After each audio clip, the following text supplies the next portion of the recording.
होती है अराकोरम एक मंदिर से। तो इसमें पहला सीन दिखाया जाता है कि एक पुजारी को मार दिया जाता है और वो लेटा हुआ रहता है, और फिर वहाँ पर एक मूर्ति को दिखाया जाता है और वो पुलिस इन्वेस्टिगेट करते रहते हैं और पूछते हैं कि किसी ने मूर्ति को हाथ तो नहीं लगाया। तो फिर वहाँ का एसआई पूछता है कि ये क्या हुआ अपने जूनियर से। तो फिर जूनियर लोग उनको बताते हैं कि सर जो ओरिजिनल स्टैचू है वो चोरी हो चुकी है और उसके बदले में एक दूसरा फेक स्टैचू रख दिया गया है।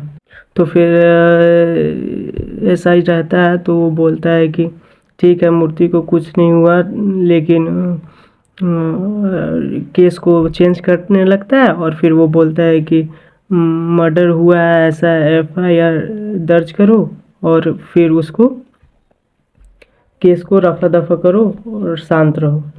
तो फिर वो और ऐसा ही बोलता है कि ये सब अगर गांव वालों को पता चलेगा तो घेराव कर देंगे, मैं डेली ऐसे ऐसे केस हैंडल करता हूँ और जो कहा है वो सिर्फ करो। और फिर चले जाते हैं और मूवी के दूसरे सीन में विलन का एक अड्डा रहता है, वहाँ को दिखाया जाता है और उसका प्रोफेशन है मूर्ति बनाने का। फिर एक छोटा बच्चा जाता है, उसके लिए एक सिगार लेकर का पैकेट, और वो अंडरग्राउंड में घुस जाता है जहाँ एक उस विलन का खुफिया अड्डा रहता है, और यही एक इस मूवी का विलन रहता है। इसके अड्डे के पहले सीन में दिखाया जाता है कि 3 लोगों को लटकाए हुए रहता है और नीचे 3 ड्रम रखा हुआ रहता है, और फिर वो लोग रिक्वेस्ट करते रहते हैं कि भाई हम लोगों में से कोई 3 ही ने कुछ गलत काम किया है या इंफॉर्मेशन लीक की है, तो हम तीनों को क्यों सज़ा दे रहे हैं। तो फिर उसके बाद विलन का रिप्लाई आता है कि पूछताछ करने के लिए क्या मैं CBCID हूँ, जिसको ऊपर शक रहेगा उसको मैं मार डालूँगा। फिर उसका एक राइट हैंड रहता है धनराज, तो फिर वो विलन को बोलता है कि इसको दिखाने के लिए, तो उसके वीडियो कॉल में दिखाता है कि उसकी फैमिली भी मौत से जूझ रही है। तो वो लोग रिक्वेस्ट करने लगते हैं कि ऐसा मत करो धनराज, मेरी फैमिली को कुछ मत। और फिर उसका रिप्लाई आता है कि यही है मेरी दया, तेरे बिना तेरी फैमिली क्या करेगी। तो फिर अग्रेसिव में से उन तीनों में से एक बोलता है कि वर्मा अगर तू ऐसा ही करता रहा तो तुम्हें एक दिन कोई नहीं बचा पाएगा। फिर वर्मा जो विलन का नाम है, तो वो बोलता है कि वर्मा को बचाने के लिए वर्मा ही काफ़ी है, और उसका ईगो हर्ट होता है और एक हैमर लेता है अपने हाथ में और मार डालता है। फिर वो बोलता है कि हैमर से मारने के बाद कि अरे वर्मा तू पहले जैसा नहीं रहा, तुरंत डायरेक्ट तू मार दे रहा है, तू बहुत सॉफ्ट हो गया है, इसको कैसे कैसे मारने के लिए मैंने सोचा था, धनराज बोलता है। तो फिर उसमें से एक दूसरा जो रहता है वो बोलता है कि वर्मा देख धनराज कैसे कैसे चिल्ला रहा है, बोल रहा है कहीं इसी ने तो इन्फॉर्मेशन लीक नहीं की है। फिर धनराज बोलता है कि वो क्या मेरा नाम लिया, क्योंकि उसको जैसे हैमर में के साथ सिर पे मारा है ना, वैसे ही हमको भी मार। तो फिर धनराज बोलता है कि वो सेंटी हो रहा है तो तू क्यों इतना सीरियस हो रहा है। फिर धनराज बोलता है कि वो फिर मेरा नाम क्यों लिया, ऐसा नहीं बोलने का था उसको। और फिर वो हथौड़ा मांग लेता है और फिर जो बोला था उसके पास जाता है उस आदमी के, फिर उसका भी ईगो हर्ट हो जाता है, तो फिर उसको भी हैमर से मार देता है। कहता है कि वर्मा के बारे में क्या तुमको मालूम है। फिर वो सेकेंड आदमी की भी मौत हो जाती है। फिर वो ईमानदारी और ऑनेस्टी का परिचय देते हुए कहता है कि वर्मा के लिए मैं कुछ भी कर सकता हूँ, देखना है क्या। फिर बोलता है, ऐसे बोलते हुए जाता है एक कुएं के पास और कहता है कि सारा हिसाब किताब वर्मा लैपटॉप में है और लैपटॉप का पासवर्ड है वर्मा इज़ माई फ्रेंड, और ऐसा कह के और उस कुएं में कूद जाता है। फिर ऐसा बोल के वो जब कुएं में कूद जाता है तो फिर जो धनराज है विलन, वो बोलता है कि अरे, मुस्कुराता है और कहता है कि अरे इसको निकालो कुएं में से, और जो तीनों को लटकाए हुए रहता है और कहता है कि इन लोगों को ड्रम में डालो। और उसका ड्रम का ऐसा सिस्टम था कि जब वो किसी के ऊपर शक होता था तो उसी ड्रम में डालता था और उसमें बाद में सल्फ्यूरिक एसिड डाल देता था, जिसकी वजह से तड़प तड़प के विक्टिम का मौत हो जाता था। फिर उसमें से एक आदमी रहता है, वो बोलता है, उसके पास कॉल आता है और बोलता है कि एसीपी ने कंटेनर को पकड़ लिया है। फिर वह बोलता है कि अपने आदमी कोई सीनू को फ़ोन लगाने के लिए। फिर सेकंड सीन में दिखाया जाता है रजनीकांत सर का घर, और उसमें उनका नाम है मुत्तुवेला करके।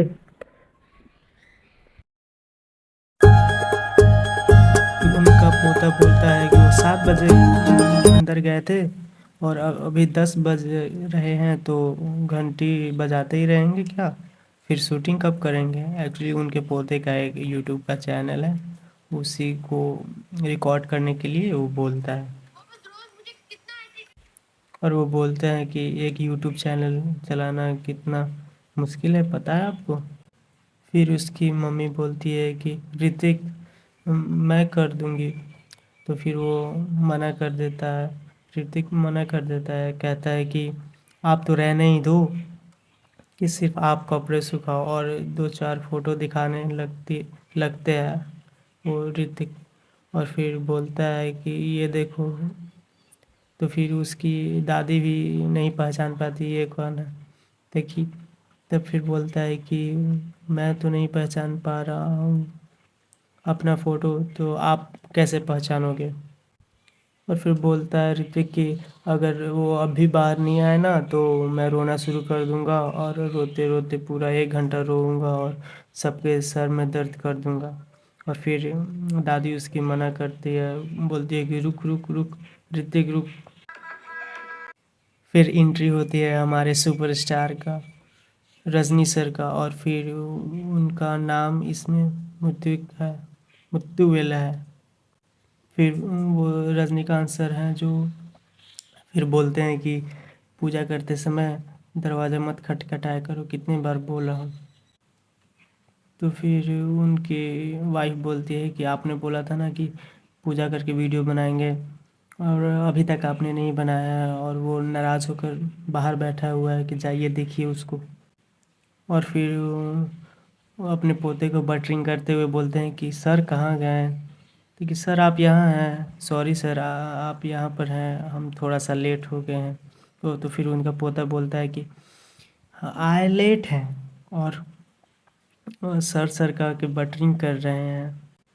तो फिर बोलते हैं कि सॉरी सॉरी, अब से ऐसा गलती नहीं होगा, कि चलो कैमरा उठाओ और बताओ क्या करना है। तो उनका पोता बोलता है कि आज हम लोग को गार्डनिंग करना है। तो फिर वो थोड़ा सा चौंक जाते हैं, बोलते हैं कि गार्डनिंग करना है, वो भी इतनी धूप में? तो कि फिर बोलता है कि नहीं नहीं, आज हम लोग गार्डनिंग नहीं करेंगे, आज हम लोग बाथरूम टूर करेंगे। और फिर वो रजनीकांत सर बोलते हैं कि आप देख लो कि कितना ट्रेनिंग पे जा रहा है, सब कितना बढ़िया से दिखा रहे हैं, एक वीडियो दिखाता है। फिर उनका पोता बोलता है कि और आप एक बार कमेंट सेक्शन भी देख लो कि कितनी गालियाँ दे रहे हैं वो जो बाथरूम टूर करवा रहा है। फिर रजनीकांत सर मान जाते हैं उसको गार्डनिंग के लिए, और फिर रिकॉर्ड करने लगते हैं। तो फिर बाद में बोलते हैं कि ये थोड़ा सा नेचुरल नहीं लग रहा है कि अभी अभी मार्केट से आए हो खरीद कर और फिर गार्डनिंग कर रहे हो। तो फिर उनका पोता बोलता है तो फिर कैसे नेचुरल लगेगा? तो फिर उनका उसका गेटअप ही चेंज करवा देता है। तो फिर उनका पूरा गेटअप चेंज करवा देता है, ऐसे फार्मिंग की तरह गेटअप रखता है वो अपना उसका पोता। फिर वो रजनीकांत सर का जो पोता है वो बोलता है कि अच्छा हुआ कि हमने बाथरूम टूर नहीं किया ना, तो आप तो हमें नंगा ही दिखाते। तो फिर सॉरी करते हैं और वीडियो को रिकॉर्ड करने लगते हैं। तो फिर उनके मेन गेट के बाहर एक आदमी आता है और सिटी में बात करता है करके उनको बुलाता है। तो फिर उसी अंदाज में, सिटी के ही अंदाज में जो मुत्तुवेला है वो भी पूछते हैं कि क्या बात है। देखिए फिर सीटी के अंदाज में वो भी बोलता है कि आइए बाहर। तो फिर रजनीकांत सर बोलते हैं कि नहीं नहीं, मैं नहीं आऊँगा, जाओ यहाँ से। तो कि फिर बोलता है कि जल्दी चलो, उसी अंदाज में। तो फिर उनका पोता बोलता है कि एक्सक्यूज़ मी, आप वो बुला रहे हैं तो आप जाइए ना, आप लोग क्या सिटी में अंताक्षरी खेल रहे हैं। फिर विस्लिंग में ही वो इंडिकेट करता है एक वैन को, रजनी सर को उस वैन में आने के लिए बोलता है। उस वैन में 2-3 आदमी और रहते हैं, गुंडे टाइप के। और फिर वो बगल में पिस्टल रहता है, उसको दिखाते हुए वार्न करते हैं रजनी सर को। लेकिन उसके बगल में ही उसको एक जख्म हो गया था छुरा रखते समय। तो पिस्टल को ना नोटिस करते हुए वो बोले कि अरे रे रे, ये चोट तुमको कैसी लगी? तो कि छुरा रखते समय लग गई क्या? तो फिर वो गुस्सा हो जाता है, वो जो गुंडा रहता है, और फिर बोलता है कि उसको छोड़ो और मेरे पिस्तौल को ध्यान से देखो, अगर नहीं चले तो तुम्हें मैं शूट कर दूंगा। तो फिर उसका पोता बोलता है कि क्या हुआ मथु? तो कि मेरा फ्रेंड है, रजनी सर बोलते हैं। देखिए अच्छा फ्रेंड है, दिखने में तो मवाली लग रहा है। तो फिर रजनी सर बोलते हैं कि बेटा ऐसे नहीं बोलते बड़े को। तो फिर वो भी अपोलाइज करता है और सॉरी बोलता है कि अच्छा ठीक है, सॉरी पोता उसका। तो फिर वो गुंडा बोलता है कि सॉरी पोरी छोड़, तू आ रहा है कि तेरे बेटे को उठाओ? तो फिर रजनी सर बोलते हैं कि मैं हूँ ना। तो फिर मूवी के अगले सीन में दिखाया जाता है एक एसीपी एक होटल में जाता है और कॉफ़ी का रिक्वेस्ट करता है। और ये एसीपी जो एसीपी रहते हैं वो रजनीकांत सर के बेटे यानी मुत्तू वाले के बेटे रहते हैं। और फिर उसको सर पे जो मालिश कर रहा था तो वो कमेंट करता है कि कॉफ़ी ले आने तक आप सर पे मालिश आप करोगे। तो फिर इसका जो ऑनर रहता है होटल का, वो बोलता है कि ए, बड़ों से ऐसे बात करते हैं कस्टमर से कि जाओ लेकर आओ कॉफ़ी। फिर वो स्लैप करता है अपने जो मालिश कर रहा था स्टाफ पे और कहता है कि पुलिस है, इनको इज्जत दो। और फिर वो एसीपी से बात करने लगता है होटल ओनर की, सर आपको इज्जत जितना चाहिए मिलेगा, लेकिन एक उस मूर्ति को छुड़वा दो। तो फिर वो एसीपी बोलते हैं कि 5 साल इसके पीछे, इस मूर्ति के पीछे लगाकर इसको पकड़ा है कि तुम लोगों को बोलते ही ऐसे नहीं छोड़ दूंगा, तुम सबको पकड़ूंगा।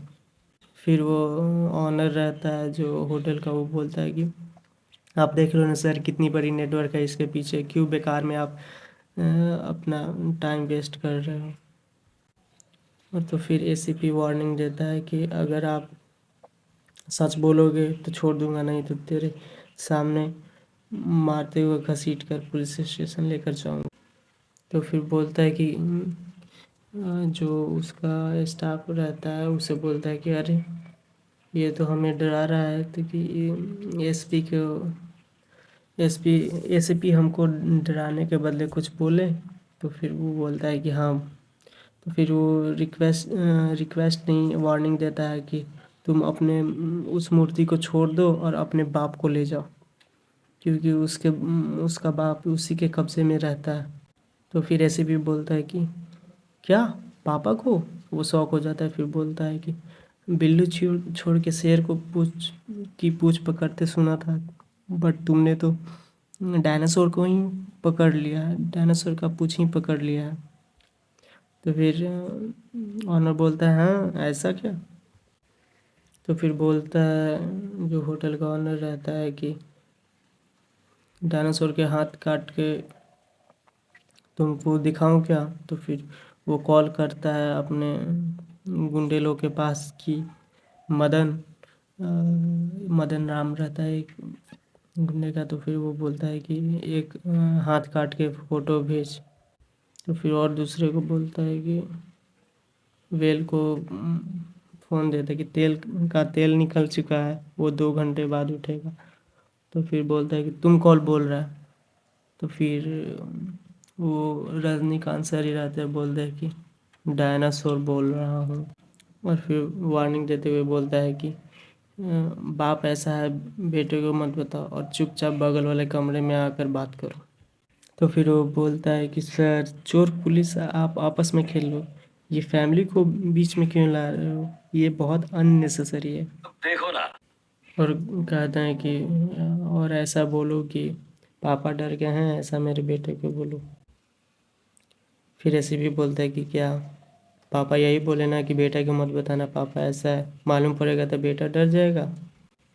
और वो उसका जो स्टाफ है वो उस होटल के ऑनर के पास मालिश कर रहा था, तो उसको इरिटेटिंग टाइप का लगा। फिर यहाँ पर एक कॉमेडी सीन होता है कि फिर वो जो मालिश करने वाला झुनझुना होता है उसको बाहर फेंक देता है और कहता है कि मालिश का झुनझुना तुम्हारा गिर गया, जाओ उसको लेकर आओ। फिर एसीपी उसके पूरा नेटवर्क खोजने की कोशिश करता है लेकिन नहीं बताता है, और होटल वालों को धमकी देता है कि अगर तुमने नहीं बताया तो तेरी हड्डी पसली एक कर दूंगा और ताश की तरह फैला दूंगा। तो फिर तो पर भी वो नहीं मानता है। फिर उसको टॉर्चर रूम में पुलिस स्टेशन लेकर जाता है और खूब टॉर्चर करता है। फिर उनके घर पे एक फाइल देने के बहाने उनका जूनियर इंस्पेक्टर आते हैं जिसका नाम लक्ष्मी रहता है। वो बोलते हैं कि अभी तक तो ठीक हूँ, अब आगे पता नहीं क्या होगा। ऐसा रिप्लाई आता है लक्ष्मी की तरफ से, क्योंकि वो रजनीकांत सर पूछ रहे थे कि आप कैसे हो।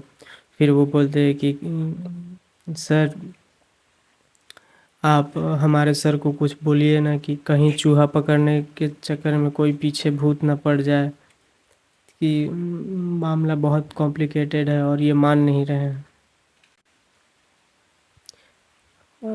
और फिर उसके रिप्लाई में रजनी सर बोलते हैं कि बेटा सीधा साधा नहीं है, ये कंप्लेन करोगे तो ठीक है, और अगर बोलोगे कि बेटा सीधा साधा है तब बात सोचने वाली होगी। वो इंस्पेक्टर को जाने के लिए बोलते हैं, कहते हैं कि ठीक है, मैं तुम्हारी हालत समझ सकता हूँ, ठीक है अब तुम जाओ, मैं देख लूँगा। फिर उनका बेटा भी आ जाता है सामने। तो फिर वो पूछते हैं कि जो तुम केस देख रहे हो थोड़ा हाई प्रोफाइल है क्या, कुछ बड़ा मामला है क्या, कि अगर कोई बड़ा मामला है तो उसको थोड़ा फ्री छोड़ दो और उसको अंदर इतना डीप में जाने की ज़रूरत नहीं है। तो फिर उनका रिप्लाई आता है एसीपी का कि आप यही बात माँ ने भी आपको बोली थी, तो फिर आप रुके थे क्या, कि आपका ही खून हूँ मैं, कि मुझे ईमानदारी रग रग में बसा हुआ है। फिर यहाँ से गाना स्टार्ट हो जाता है। तो फिर एक काउंसलर गिरी करके कोई था, उसका केस आया था। तो फिर लक्ष्मी जो इंस्पेक्टर रहते हैं उनसे बोलते हैं कि अभी एफआईआर लिखें कि नहीं, क्योंकि सर काउंसलर है, काउंसलर के खिलाफ क्या एफआईआर लिखना। तो फिर बोले कि काउंसलर रहे चाहे कोई भी रहे, एफआईआर आपको लिखना पड़ेगा, कि और ये सब के लिए कानून अलग नहीं है, ये लास्ट वार्निंग है तुम्हारा। फिर अगले सीन में दिखाया जाता है कि फिर से उनका पोता है जो अपना डेली का ब्लॉग बनाने रहता है सब्जी लेते हुए। एसीपी अच्छे से मेहनत से काम करता है और फैमिली के लिए पैसा फंडिंग करता है, तो इसी वजह से माँ उसको थोड़ा पूछती है अच्छे से और खूब आदर सत्कार करती है कि और भी कुछ लेगा बेटा। तो फिर मुद्दू है अपने पोते के साथ बोलता है कि देख रहे हो, हम लोगों को तो घर में कोई इज्जत ही नहीं है, जो कमा रहा है उसी को वैल्यू बहुत मिल रहा है। तो फिर अगले सीन में उसका पोता पूछता है कि ये पेंडेंट आपका अलग क्यों है, कि बचपन में तुम्हारे पापा का दांत टूट गया था, तो फिर अगर नहीं अगला दांत आया तो यही दांत लगाना पड़ेगा। तो इसीलिए तब से मैं इसे पेंडेंट में संभाल कर माला बना कर रखा हुआ हूँ। फिर तीनों एक साथ गेम खेलते हैं। फिर होटल के जो ऑनर रहता है उसको खूब टॉर्चर करके उसको फिर छोड़ देते हैं। फिर उसका बेटा रेसिपी के लिए बोलता है और सामान लाने के लिए, तो चुकंदर मार्केट में नहीं रहता, तो सर बोलते हैं कि चुकंदर नहीं मिला है, गाजर ले आऊँ क्या? कि गाजर का हलवा भी बढ़िया रहता है, उसी पे व्लॉग बनाएंगे। तो फिर उसका पोता बोलता है कि नहीं नहीं नहीं, गाजर का हलवा हमको बनाना नहीं आता है, चुकंदर का हलवा ही हम बनाएंगे। तो फिर वो बोलते हैं कि सिर्फ चुकंदर का हलवा बनाना, सिर्फ कलर का ही तो फ़र्क है। तो फिर इतने में ही एक टैक्सी आती है सामने से। फिर वो टैक्सी ड्राइवर उसको ठोकने लगता है, लेकिन ब्रेक मार देता है बीच में और फिर बोलता है कि अब तक 120 बार ठोकने आ चुका हूँ, लेकिन एक बार भी ठोका नहीं हूँ। फिर वो बोलता है कि तुम्हारे गाड़ी से ठुकने से अच्छा है कि मैं टमाटर लेकर, अपना गिरा हुआ टमाटर चुनकर अपने घर चला जाऊं। तो फिर बोलता है टैक्सी ड्राइवर कि एक दिन ऐसा होगा कि मैं ठोक दूंगा तुमको और 5,000 का फ़ाइन भर के चला जाऊंगा। कि और बोलता है कि अगर मैं तुम्हारे तो कि ऐसा क्यों कर रहे हो, रजनी सर पूछते हैं मुत्तू बिल्ला। तो फिर वो बोलते हैं कि शुरू किसने किया था? जब मैं गाड़ी तुम्हारे घर के सामने लगा रहा था तो तुम्हारा पोता बोलता है कि खुद का पहले घर खरीदो और फिर उसके बाद अपने घर के आगे गाड़ी लगाओ, मेरे घर के सामने पार्किंग मत करो। तो फिर वो बोलता है कि मैं तो टैक्सी ड्राइवर हूँ, कि अगर मैं ऐसा ही घर ले पाता तो मैं टैक्सी ड्राइवर थोड़ी ना रहता, टैक्सी थोड़ी ना चला पाता। फिर उसमें से बास्केट में टमाटर लेता है और खा जाता है और सोचता है कि रिवर्स में इसको ठोक दूँगा। फिर बोलता है कि नहीं नहीं, नेक्स्ट टाइम ठोकूंगा इसको। फिर अगले सीन में मुत्तुवेला अपने बेटे को कॉल लगाना चाहता है, लेकिन कॉल अनरीचेबल आता है। तो फिर उसके जूनियर के पास पूछताछ के लिए कॉल करते हैं, तो उनका जूनियर बोलता है कि सर के पास तो हम नहीं हैं, वो कल रात को थोड़ा जल्दी में ही चले गए थे। फिर उस इंस्पेक्टर के पास कॉल करते हैं और कहते हैं कि एसीपी कहाँ गए, तुम्हें कुछ पता है क्या? तो कि फिर इंस्पेक्टर बोलता है कि नहीं, मुझे कुछ पता नहीं है सर। फिर उसकी माँ घबरा जाती है, बोलती है कि कल रात से ही नहीं आया है, थोड़ा जल्दी पता करो कहाँ गया वो। और इंस्पेक्टर फिर बाद में बोलते हैं कि एसीपी सर ने तो मुझे कुछ नहीं बोला, देखिए ठीक है, अगर कोई टच में हो या उनसे कुछ बात हो तो हमको इन्फॉर्म करना। तो फिर इंस्पेक्टर बोलती है कि ठीक है सर, मैं बोलूँगी। फिर हर 2 घंटे पे कॉल करते हैं, फिर भी अनरीचेबल कॉल आता है। फिर सब थक हार के फिर लास्ट में उनके सीनियर के पास, कमिश्नर के पास जाते हैं। फिर वो बोलते हैं कि हाँ, इस केस को सुसाइड के रूप में मोड़ना चाहते हैं, लेकिन वो रजनी सर शॉक होकर बोलते हैं कि ऐसा तो कुछ बात नहीं है, कि मैं भी खुद हैरान हूँ ये सब सुनकर। तो फिर उसका सीनियर ऑफिसर बोलते हैं कि अच्छा ठीक है, मैं इन्वेस्टिगेट करता हूँ, आप जाइए, तब तक निश्चिंत रहिए, हम अपना काम कर रहे हैं। और फिर एक रिक्वेस्ट है आपसे कि ये पुलिस का रेपुटेशन के बात है, ये बाहर बात फैलने मत दीजिएगा। फिर वहाँ से मुत्तुवेला चले जाते हैं। तो फिर जो इन्वेस्टिगेट कर रहे थे केस को, उनके जूनियर लोग, वो सब आपस में बात करते हैं कि उनके साथ क्या, एसीपी के साथ क्या हुआ आप सब लोग जानते हैं, और लेकिन ऐसे केस को इन्वेस्टिगेट करो कि आपको कुछ भी नहीं पता है। और बोलते हैं कि अगर आप सबको पता है और बोल दोगे तो फिर बहुत प्रॉब्लम हो जाएगी और हमें भी घसीट लिया जाएगा इस केस में। तो फिर जो रजनीकांत सर हैं तो फिर वो जाते हैं उस होटल ऑनर के पास पता लगाने की क्या बात है, क्यों गायब हो गया। तो वो भी नौटंकी करता है, ओवर एक्टिंग करता है और कहता है कि वो तेरी ये असिस्टेंट कमिश्नर गायब हो गया, कि हमको भी पता नहीं था कि अगर सही सलामत रहता तो मैं भी आपके साथ ढूंढने उनको ज़रूर जाता। सॉरी। शांत रहते हैं सर, तो फिर वो पूछने लगते हैं और रिक्वेस्ट करने लगते हैं बार बार कि अगर आपके पास है तो उसको छोड़ दीजिए, और अगर आपको कुछ पता है तो बता दीजिए। तो फिर वो बोलता है कि नहीं, हमको तो कुछ नहीं पता है, मेरे फंटर लोग किसी लड़की के साथ थे कल रात को वो लोग गायब थे। फिर वो पूछता है कि कहाँ गए थे तुम लोग।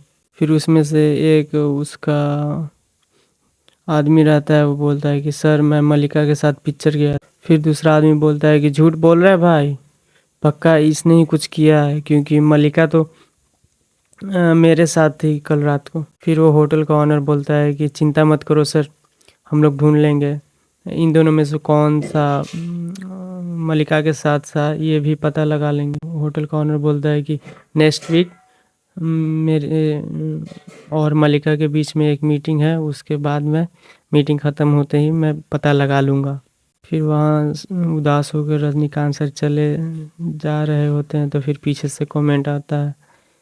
वो होटल का ऑनर वो रहता है ना, वो बोलता है कि देख मणि, तुमने देखा क्या, छोटा डायनासोर को खोजने के लिए बड़ा डायनासोर आया हुआ है, कमेंट कर रहा था सब आपस में ही। फिर वो बोलता है होटल का ऑनर, मिलेगा क्या। फिर वो मालिश करने वाला बोलता है कि कैसे मिलेगा, कोई उसका सूप बना के पी गया होगा, ऐसा रिप्लाई आता है। फिर वहाँ से रजनीकांत सर चले जाते हैं।